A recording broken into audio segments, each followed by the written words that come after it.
千刀的，我家老爷的屁股都颠成8瓣了。这给我干哪儿来了？卷宗上不是说这云汉县是每年要赈灾银30万两，饿殍遍野的人间地狱吗？你家老爷屁股几瓣关我屁事？自己不会走道怪路？你知不知道这车上坐的是谁？哼，管他是谁，我们县太爷的牛车走这路都稳当当的，你那破车散架了，赖我修的路。外乡来的吧，没见过水泥路，第一次走，颠2下正常。水泥路？什么是水泥？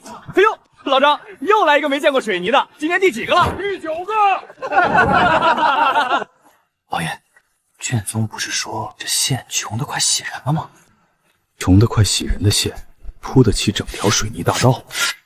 看你俩那样，进城肯定又要满街打听县太爷，劝你别问。为何？你们这些八族老一进城逮着人就问，你们县太爷是不是神仙？是不是神仙？你们不烦，我们都烦了。他就是个种地的县太爷，不是神仙。行了行了，挡道了，走开。朕来之前备好了看易子而时，看饿殍遍地，唯独没有备一条路和一个泥腿子打脸的准备。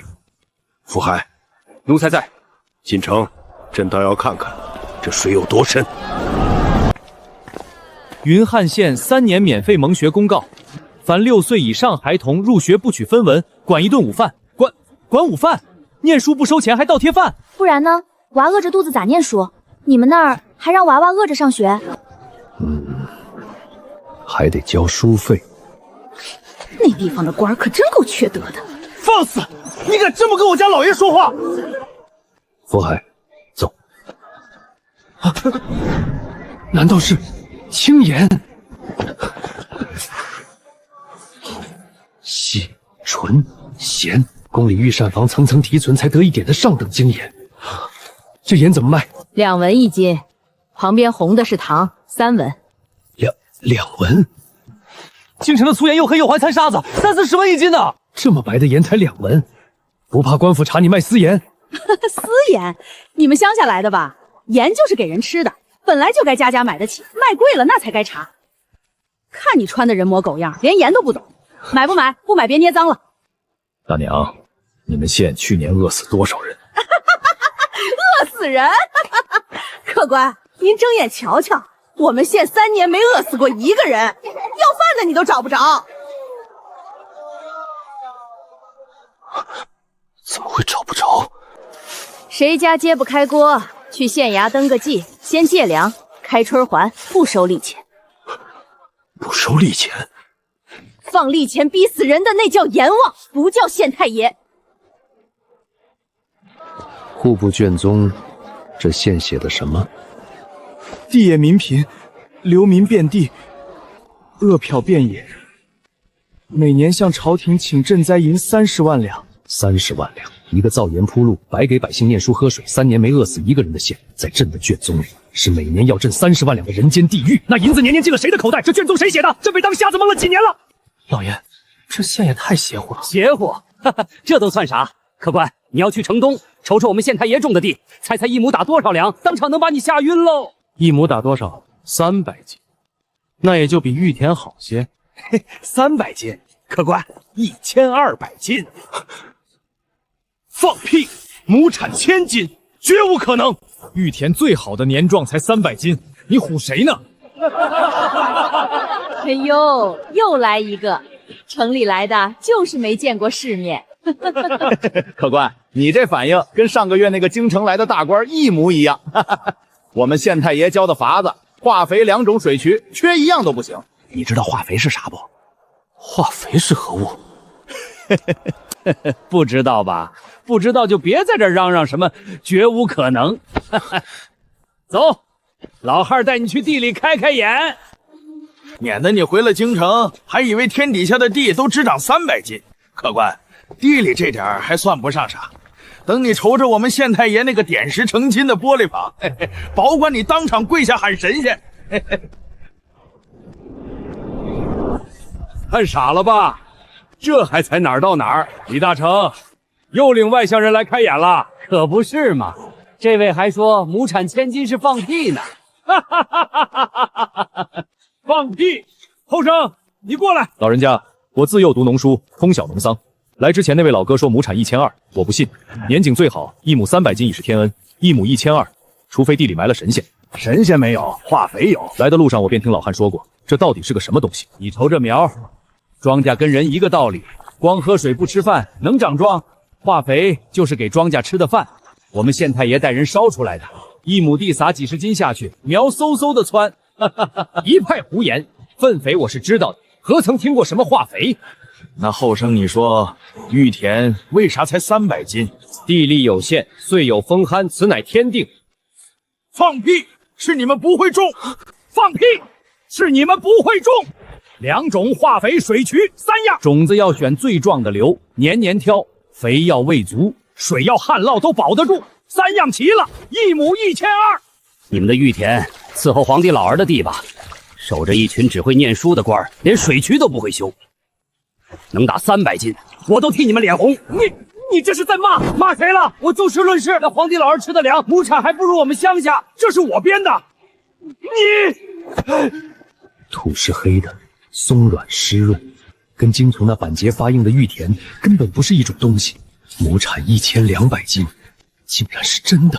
我读了40年圣贤书，自诩通晓农桑，今天被一个种地的老农按在田埂上骂不会种，替你们脸红。后生愣啥呢？敢问这化肥2种水渠之法，可曾上报朝廷？这等利国利民之策，朝廷若推行天下，上报朝廷？后生，你是真不知道还是装不知道？3年前朝廷把我们县一笔勾销了，卷宗上写我们饿殍遍野，不闻不问。我们县太爷上的折子一封都没回过。既然朝廷当我们死了，那我们活我们的，凭啥还把命根子白送上去？朝廷当人死了，人却活成了神仙。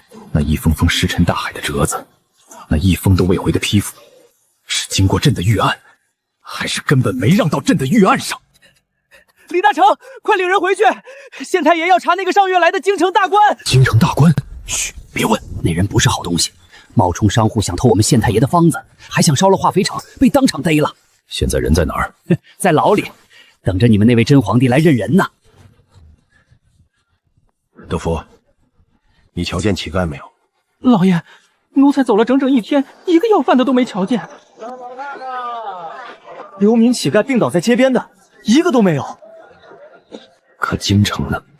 京城天子脚下，朱雀大街上，每隔几步就横着一个。老人家，瞧病花了多少钱？瞧病不要钱啊！县太爷开的医馆，看诊抓药，穷人全免。我这把老骨头要搁3年前，早死8回了。不要钱？站住！买票3文1位。洗澡还要钱？废话，烧水不要柴，扫地不要人，你当这水自己会热呀？我瞧，我就洗个澡而已。哼，洗澡就给钱，瞧你这穷酸样，不会3文钱都掏不出来吧？掏不出来就别洗，脏死了！别熏着我这干净地儿。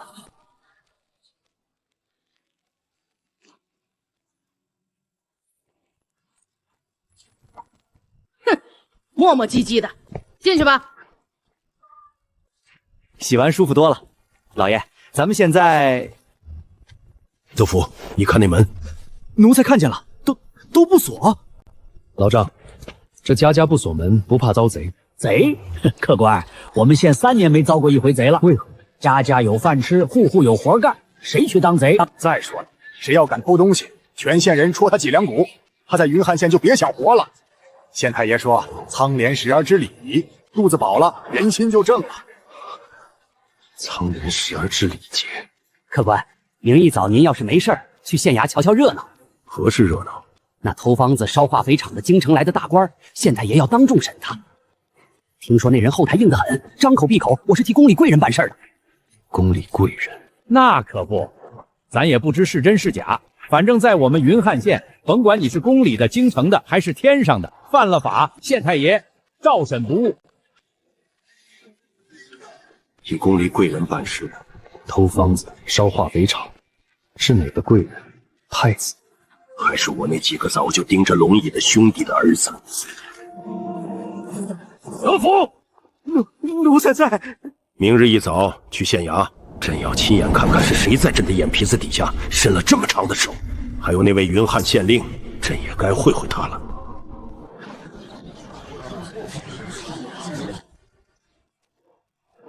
江淮岩，你好大的胆子！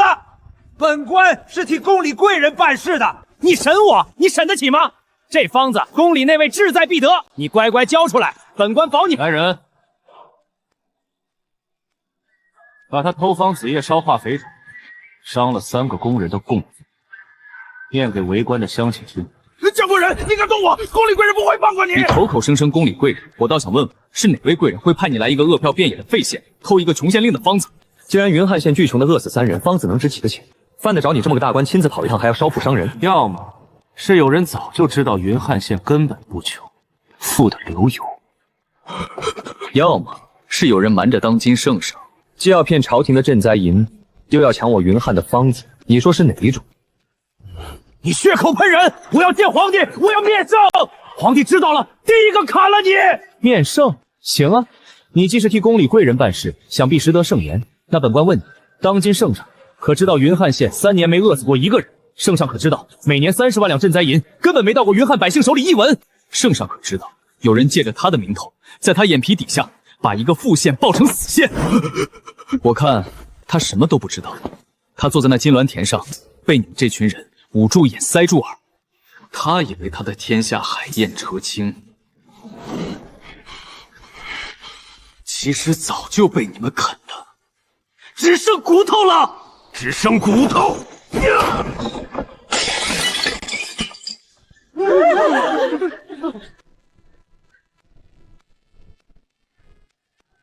这位客官也是京城来的？路过。那本官问你一句，你可知这盐几文钱一斤？2文。那你可知城里的百姓盐几文钱一斤？看吧，又是一位城里来的，衣着讲究得体，连百姓的柴米油盐都不知道。我见过太多你们这种人了，身居高位，锦衣玉食，张口闭口设计苍生。可你们这辈子没饿过一顿，没扛过一锄，连1斤盐多少钱都说不出，凭什么坐在百姓头上？客官没话说了，那就站一边看着，本官还要审案。来人，把这宫里贵人的狗腿子先打20板，赎金。供词与赃证，封档存证，留着。等哪天真有那么一位宫里贵人亲自来了，本官当面呈给他看。那个被捂住眼塞住耳的皇帝，那个连1斤盐多少钱都不知道的体面人，那个迟早要来认人的宫里贵人，都是朕。好香，什么味道？这是什么？肥皂啊，洗手、洗澡、洗衣裳，去油去污，一块顶一盆皂角，全县都用。全县都用。站住！洗手消毒换工作服才能进。我就看你何必这么麻烦？县太爷立的规矩，进灶坊、进医院、进坐实的坊都得先洗手。你身上不知沾了多少脏东西，万一带进病菌，坏了一整锅料，谁担得起？病菌？看不见的脏东西就藏在你这，你以为干净，其实脏得很。县太爷说，人10有8、9的病都是这双没洗的手吃进肚子里的。放肆！你可知道这位是？我管他是谁，就算是皇帝来了，也得先洗手，不洗手门都别想进。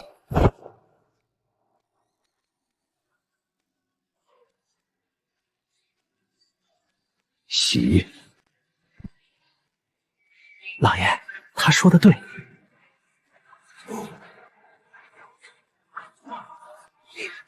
这还差不多，换上进去吧。看你这样子，在你们老家，怕是从来没洗过手吧？是，从来没有。京城来的体面人，连手都不会洗。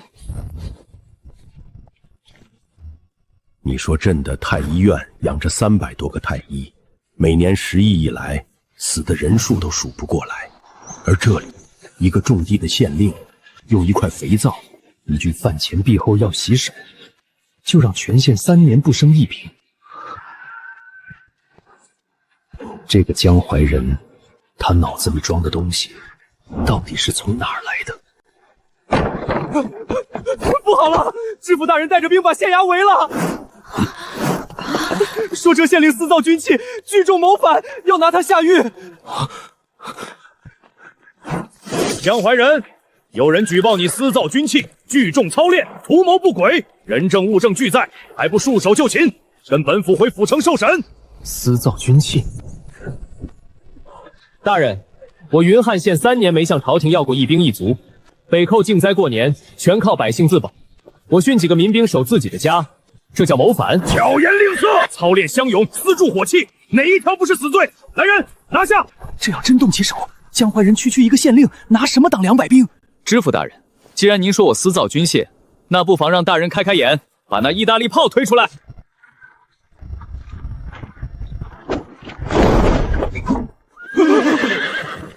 装什么装？一门破炮！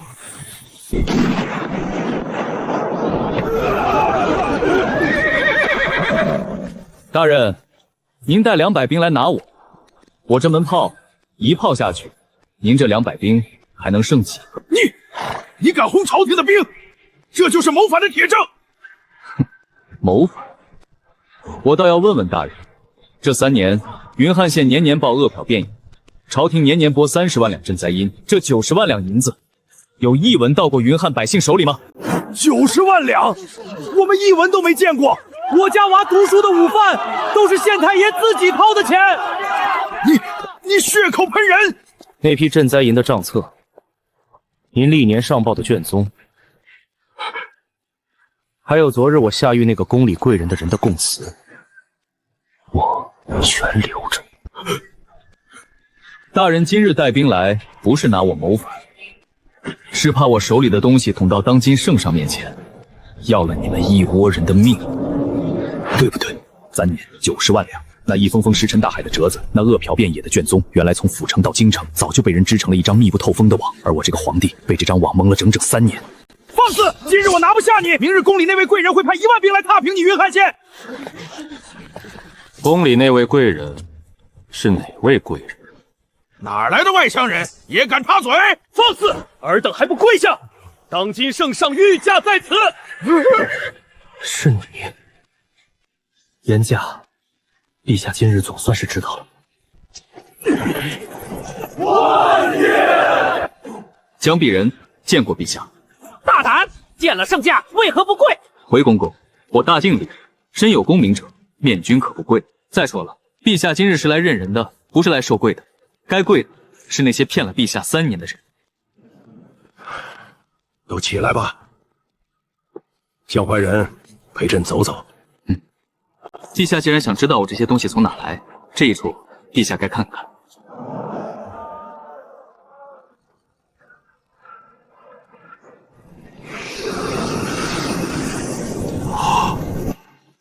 这是琉璃，这叫玻璃。陛下请看。陛下，这镜子10文钱一面，我云汉县家家都有，百姓告着他梳头整衣，看自己的脸，而陛下是头一回看清自己的脸吗？江淮人，你这一身的本事，制盐、制糖、玻璃、火炮，亩产千几，3年无益，朕遍览古今典籍，从未见过。你到底是何方神圣？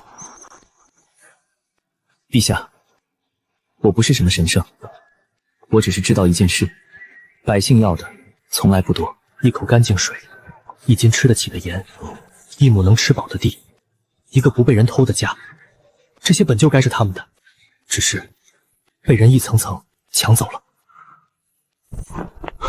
陛下，那个下在牢里的宫里贵人的人，奴才方才派人去看过了，他招了。招了什么？他说主使他偷方子烧化肥厂，还买通知府瞒报卷宗的宫里贵人是太子殿下。太子！陛下，此事关系太大，奴才也不敢信啊。德福，奴才在。朕若现在就拍案而起，回京拿人。传朕密旨，由江淮人封当，按位贴身押运回京。是。在朕拿到铁证之前，朕还是那个路过的京城商人。是。江淮人，朕心里乱，陪朕再走走。这县里的事，朕还没看够。老板，你这摊子一年给官府交多少税？税啊，30取1，再没别的了。这官府税收这么少，够用吗？够用的很。我们县太爷会赚钱啊，盐坊、糖坊、玻璃坊哪个不挣大钱？官府的钱从作坊里来，不从我们老百姓兜里掏。我听说外头别的地方那官府狠着呢，种地交税，买盐交税，过桥交税，连家里多生个娃都要交税，把老百姓往死里榨。客官，你穿的这么体面，是京城来的吧？那你可遭老罪了。哎，来吃个包子，不要钱。出门在外不容易，听说京城天子脚下税最重，老百姓最苦。皇帝住金銮殿，底下人一层层剥皮，可怜啊，可怜。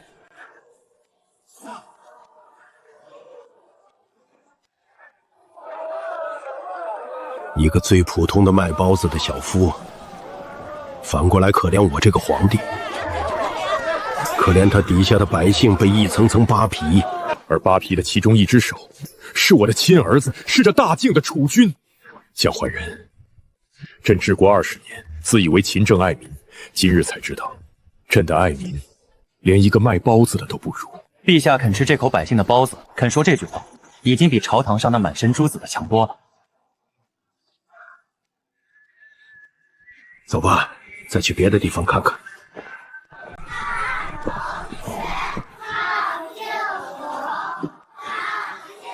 这是何物？叔叔，这是99乘法表呀，乘法就是算账用的。我们县太爷说了，不会算数，长大了要被人坑。叔叔，你会背99乘法表吗？不会。这都不会，叔叔你好笨呀！我们县太爷说了，不会算数的人长大了找不到好活干，还会被坏人骗。叔叔你这么大了还不会，是不是小时候没好好读书啊？叔叔确实笨，叔叔回去一定好好学。这就对了，知错能改，还是好叔叔。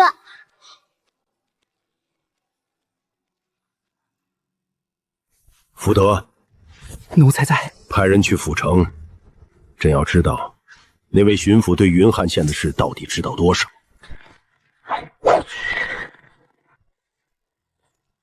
陛下，巡抚衙门里云汉县的卷宗3年里从未更改，上头白纸黑字仍写着云汉地硕民贫，恶殍载道。那巡抚不仅一无所知，半个月前还刚向户部递了今年的折子，为云汉县再请赈灾银30万两。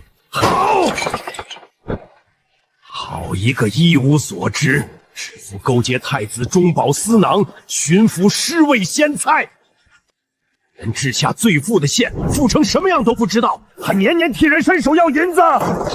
朕的封疆大吏，朕的满朝文武，竟无一人知道，在这大晋境内有这么一座云汉县。陛下，您现在明白为什么我守着这一个县不愿入京了吧？京城那些人不是不知道云汉能让百姓吃饱，是他们根本不在乎百姓吃不吃得饱。百姓越穷，他们越好伸手。云汉富了，断了他们的财路，他们恨不得把他从地图上抹掉。我把云汉治成这样，在他们眼里不是功劳，是死罪。陛下，京城800里加急，太子以陛下微服多日，音讯全无，恐遭妖人挟持为由，已在京中行千古之事。百官已有大办向东宫称臣。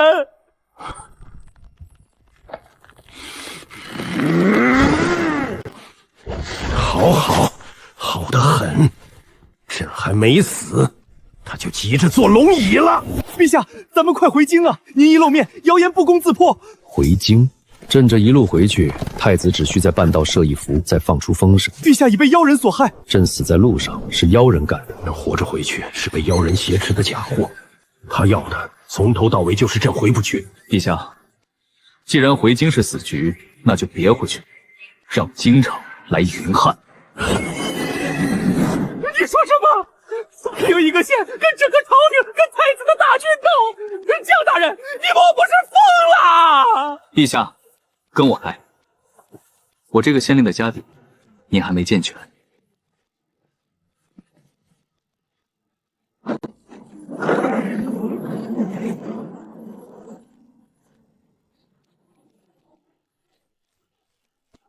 报！王旦再报！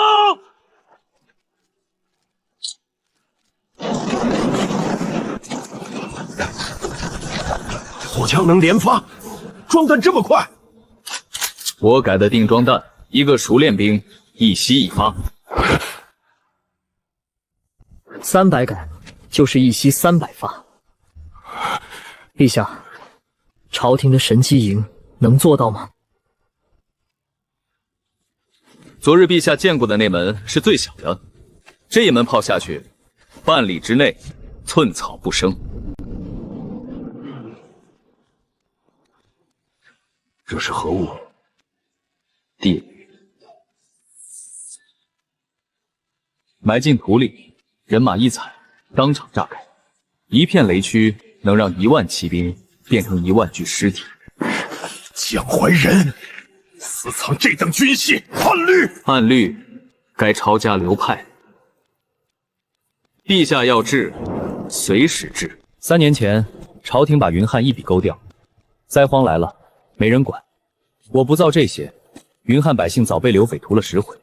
这些东西不是用来反陛下的，是用来让百姓不再任人宰割的。江爱卿，你右眼这疤，陛下，3年前臣亲手试制第1门炮的时候被铁线崩了，这疤臣留着，是提醒自己这门炮、这把火枪是从血里熬出来的，给云汉百姓撑命的。好，朕这趟本是来问罪地方官的，如今看来该问罪的在京城。江淮人，朕问你一句：太子若发兵来犯，你这云堰县守得住吗？报！东南3十里发现大军，打着东宫旗号，号称5万前来迎驾。迎驾？5万大军迎一个微服的皇帝，这分明是来灭口的！陛下，请随我上城头，一起看看怎么个事。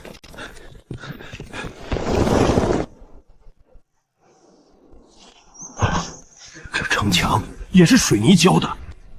陛下，这墙3尺厚，整个一块，别说云梯，就是撞成车来撞，撞断了车，墙上连个白印都留不下。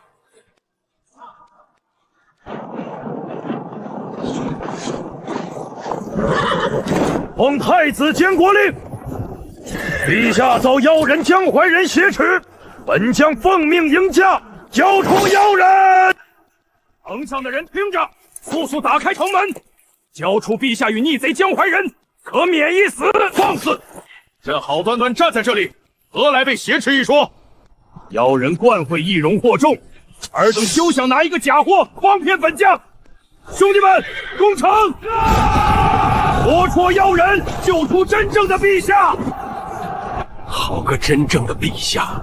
朕站在这儿，他偏说朕是假的。太子这是铁了心要朕死在这城下。既然来了，那就别想胡乱回去。传令，号队预备。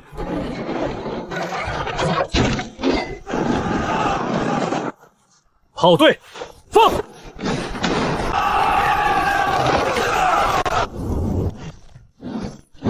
火枪营，自由射击。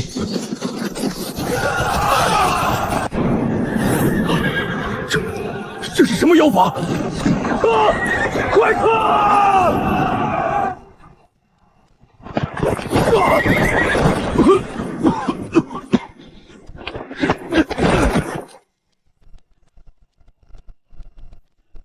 逆贼！尔等竟敢炮轰王师，这是按律严惩的死罪！放屁！我们守的是当今圣上，你们打着太子的旗号炮轰圣驾，你们才是按律严惩的反贼！陛下，是真的，是真的，陛下！传朕口谕，把这降将连同他亲眼所见的一切放回京城。朕要太子亲耳听他说，朕还活着。这疤是20年前先帝亲征匈奴，朕替父挡的那一刀。朕的命是父皇用命换回来的，今天他的孙子竟然要朕的命！景昭，你这一刀比匈奴的刀还狠。朕的云汉县一炮未损，而他的5万大军全军覆没。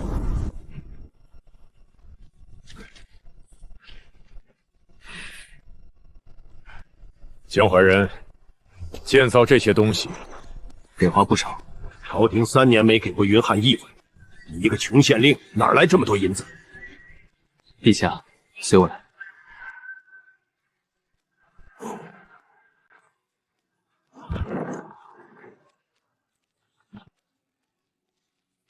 先生，陛下想知道咱们云汉一年赚多少？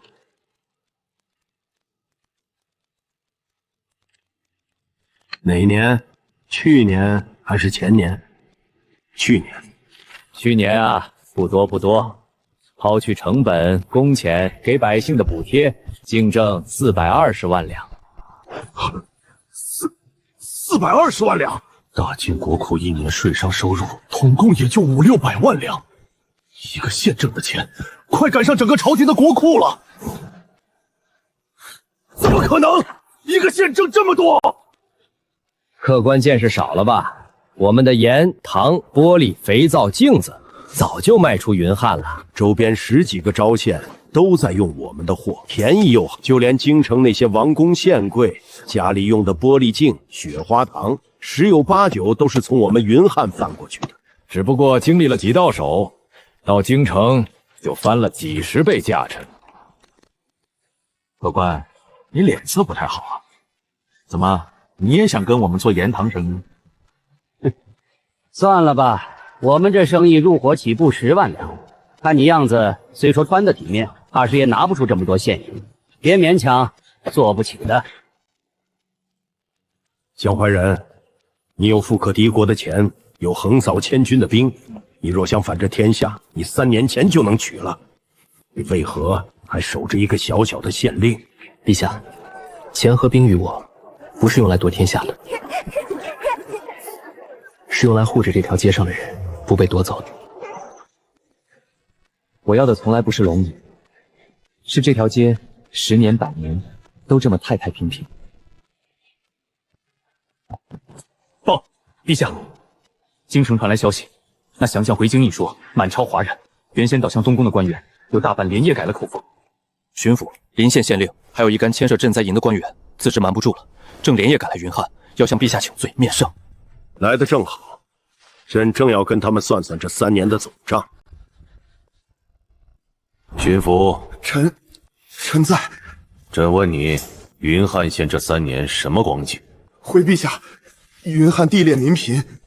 睁开你的狗眼看看，420万两，这个饿殍遍野的县，去年挣了420万两，而你年年替他向朕请30万两赈灾银，这90万两进了谁的口袋？说！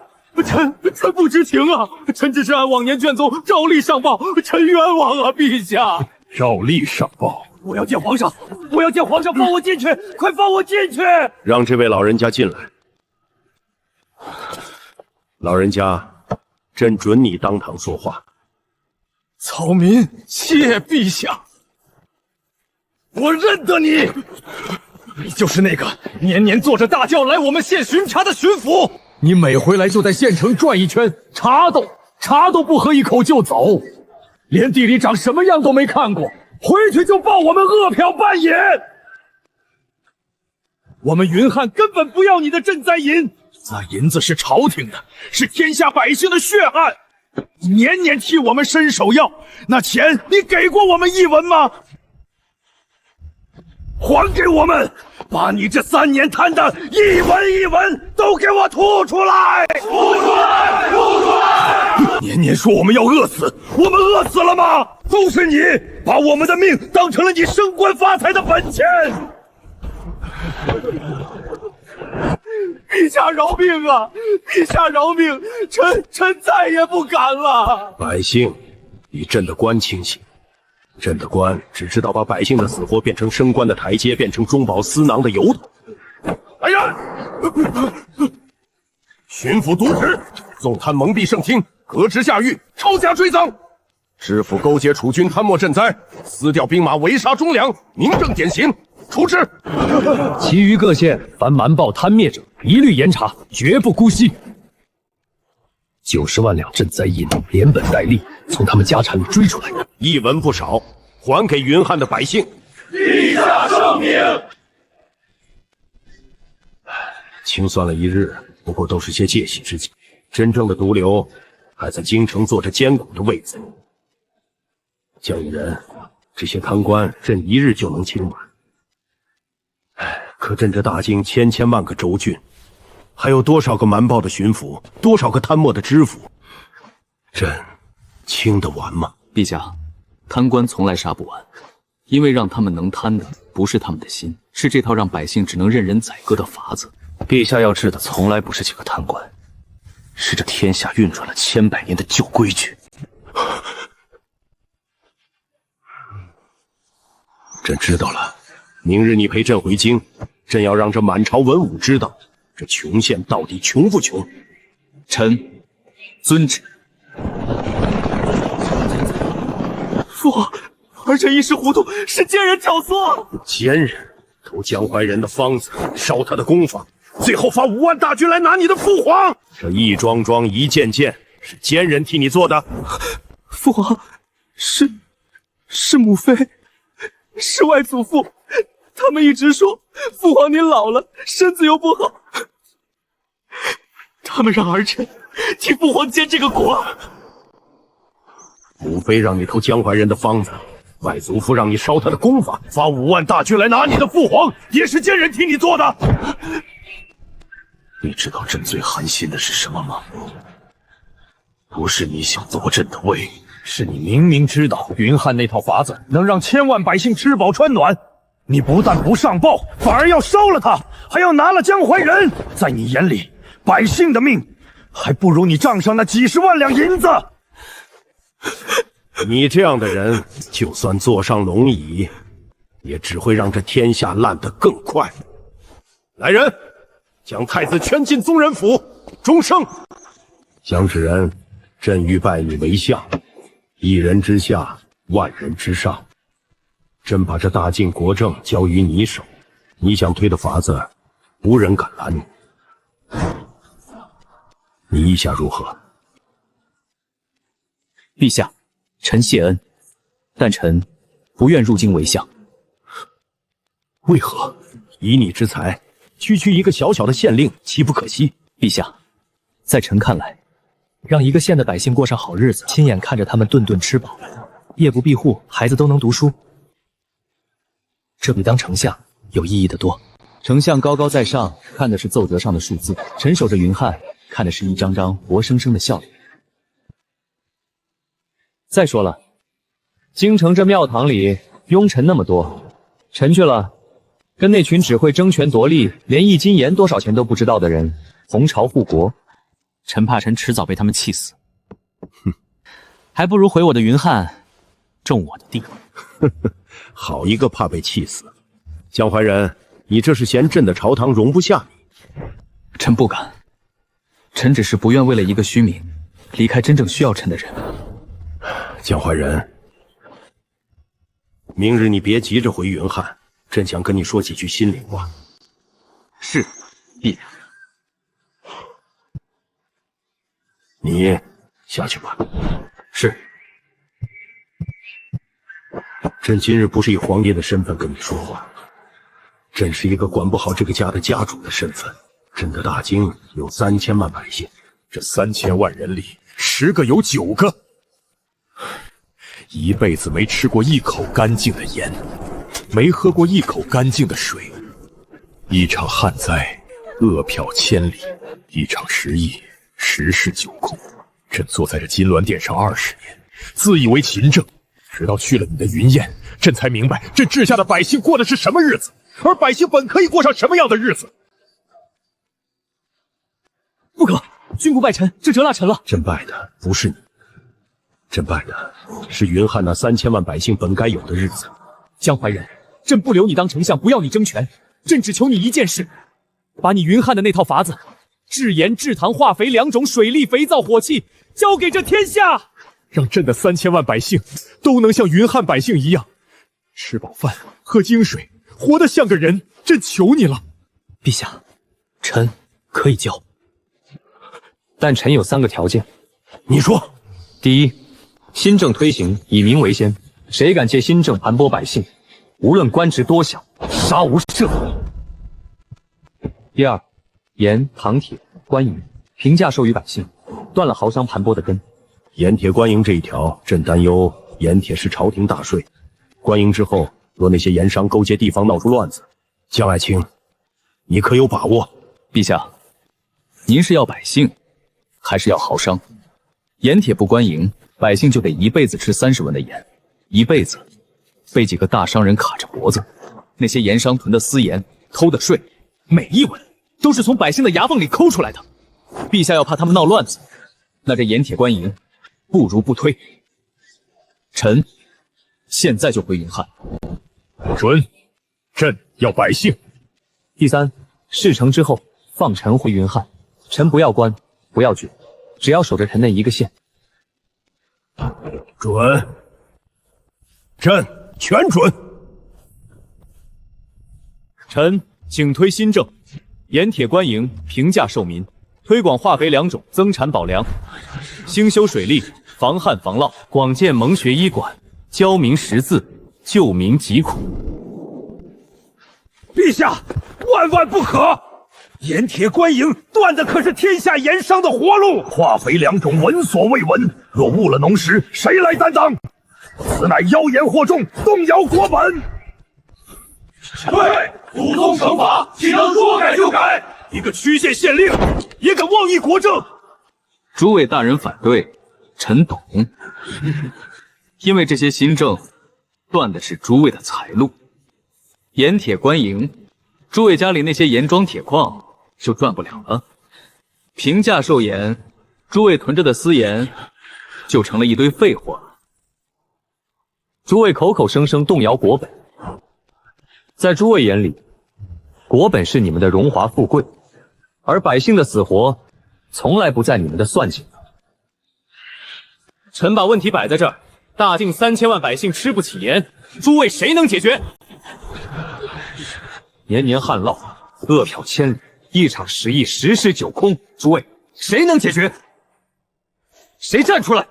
臣立刻卷铺盖回云汉，把这新政拱手让给贤能。既然没人站出来，那么今天开始，一切按江青说的做。如有阻挠者，一律斩。皇帝老了，被一个妖人迷了心窍，要刨我们的根。既然他不仁，就别怪我们不义了。圣旨加急传遍天下，不过短短数月，变化便如春雷响彻大京。北地的盐价从30文一路砸到了2文，南方的水渠挖通了，1000年的旱道头一次喝饱了水，中原的2种化肥下了地，双目丰收。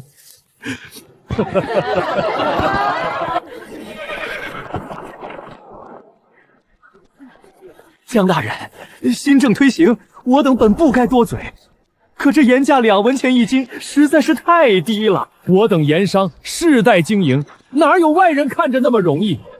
上下打点，运盐的脚力，晒盐的工钱，哪样不要钱？2文一斤，那我们不得去喝西北风了？江大人，行个方便，盐价调到20文，这是我等的一点心意，10万两，聊表寸心，往后年年都有。20文，大人，你可知道20文一斤的盐会饿死多少人？会让多少人家买不起一把盐，得了大脖子病，活活拖死？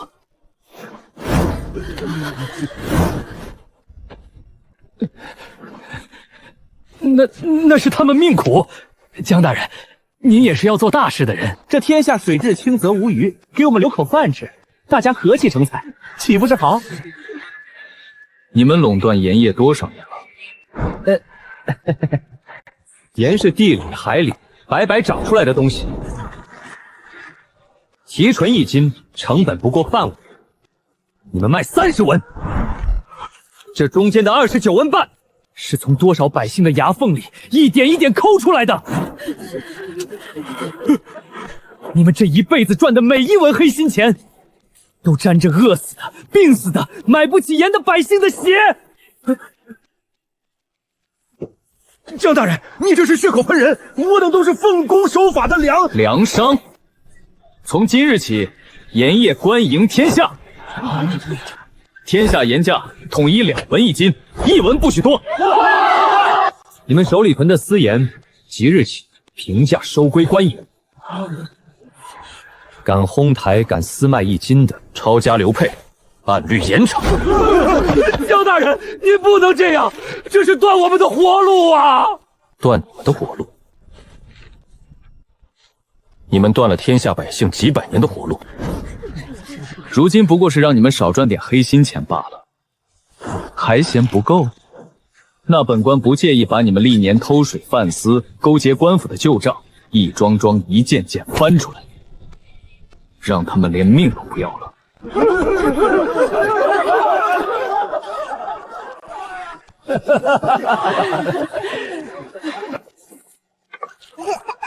盐商们不过是虾兵蟹将，真正的庞然大物还藏在暗处磨着刀，差不多也该来了。报！西晋8位老亲王联合宗室世家，矫诏起兵，号称清君侧，助妖人。启奏陛下，20万大军已出西境，直扑云汉。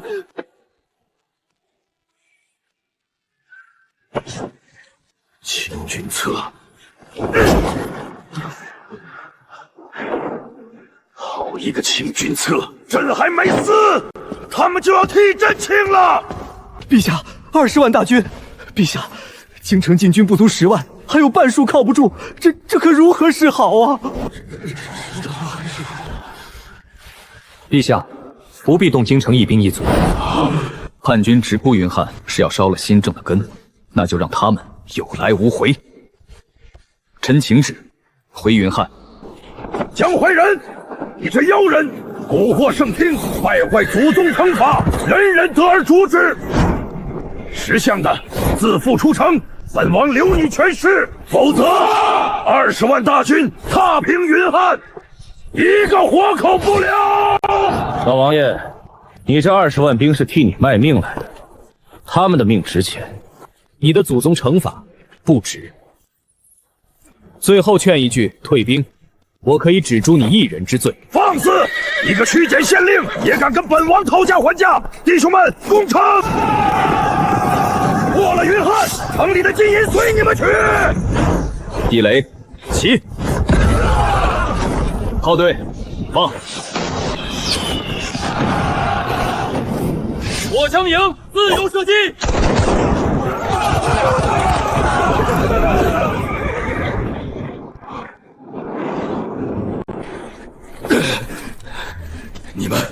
你们这些刁民，竟敢反抗朝廷！这是按律严惩的大罪！反抗朝廷？放屁！当今圣上就在我们城里，我们只认江县令，只认当今圣上，不认你们这群矫诏起兵的乱臣贼子！有本事你过来啊！看老子不一炮把你轰回老家去！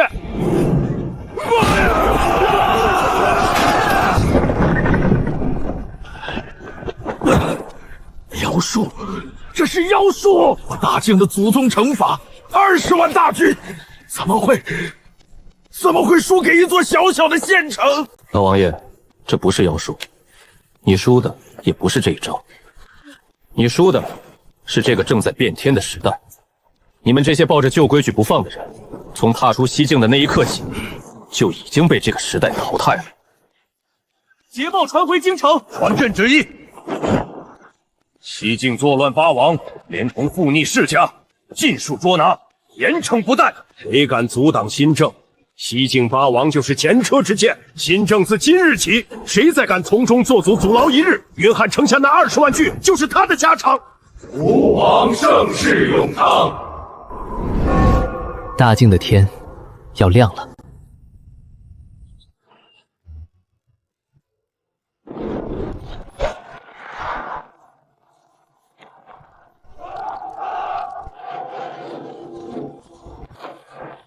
大晋皇帝按往年旧例，今年的岁币黄金5万两，绸缎10万匹，粮草无数。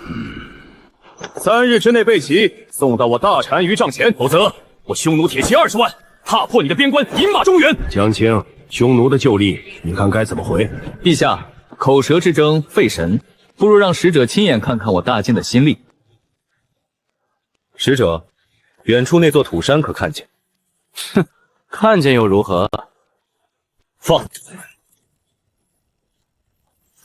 这是什么？这就是我大靖的岁宾。回去告诉你们大单于，大靖的岁宾从今往后改了。你们要是敢来犯，我大靖的火炮就会一路打到你们的草原深处。你们的牧场营帐、粮草辎重，都会在炮火里化成灰。到那时，你们引以为傲的铁骑，再没有一处能安稳落脚。这5里外的土山，就是你们草原明天的模样。叔哥，我们上过饶命，从今往后，匈奴年年向大晋朝贡，有事称臣，绝不敢有二心啊！朕做了20年皇帝，守着祖宗的惩罚，战战兢兢，却越守越穷，越守越弱。你来了不过3年，这天下就成了这副模样。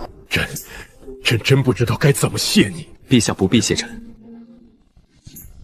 这盛世不是臣一个人造的，是这天下百姓本就配得上的。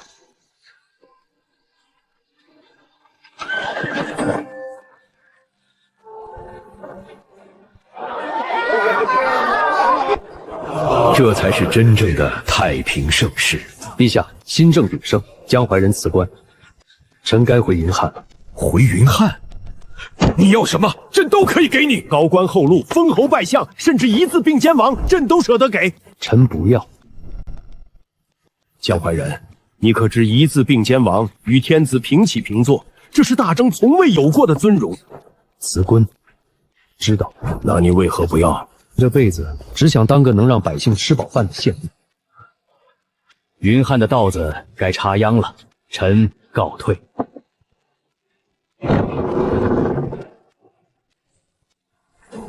这个江淮人啊，真是疯不动的。父皇，这就是云汉。是。这里竟比京城外的许多州府还要繁华。那时江淮人还只是这里一个小小的县令。杨大人，你这秧插歪了。歪了吗？我看着挺直啊。大人治理天下厉害，插秧可不如咱们。那我今日就好好跟你们学。等明年我定插的比你们还直。父皇，那真的是江先生吗？奴才在宫里伺候了陛下40年，见过满朝文武，见过万国来朝，可奴才到了今天才明白什么叫好官。这是那位让匈奴跪地求饶，让万国来朝的江先生。是他。父皇，儿臣不懂。你不懂什么？江先生有这么大的本事，能造盛世，能退强敌，能富天下。父皇要封他当王，他都不要。可他为什么情愿待在这里，当一个种地的小县令，还弄得一身泥？因为啊，他心里装的是天下苍生，不是功名利禄。天下苍生。当王，当丞相，坐在金銮殿上，看的多是奏章，争的多是权位。可在这田埂上，他看得见每一株稻子，也看得见每一张笑脸。这世上想当王的人千千万万，可愿意俯下身为百姓插一株秧的人，朕只见过他一个。将来你坐上这江山，要记住父皇一句话：儿臣谨听父皇教诲。朕这辈子得江山，得万国，得永昌盛世。朕这辈子最大的福气，是得了江淮人这一个人，得他一人胜得天下贤者。